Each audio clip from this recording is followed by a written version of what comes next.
এসেছিলাম এই গামলায় করে ফল, অলরেডি শাক আলু খেলাম। অর্পণ এসেছিলো মাঝে একটু, ওরা আমি দুজন মিলে। আর এরকম এখন আমার একটু রাঙালু খেতে ইচ্ছা করেছে। আর এখানে এসে বসেছি কেন জানো, এখানে ওদিকে তো এত রোদের তাপ বেড়ে গেল হুট করে, তো আর থাকতে পারলাম না। ভাবলাম এই জায়গাটা একটু একটু ছাই ছাই গেছে, এখানে এসে বসলাম। আর এই এখন আলু খেতে ইচ্ছা করেছে।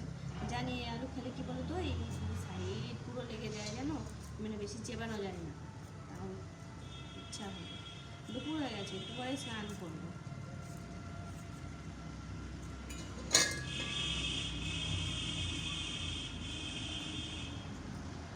আমার নিচে যেতে ইচ্ছা করছে না, তার কারণ হলো নিচে হচ্ছে ঠান্ডা, ঘরে গেলে আবার ঠান্ডা লাগবে।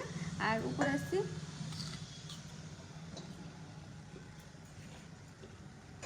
মিষ্টি আছে, আমি তো ভাবলাম মিষ্টি হবে না।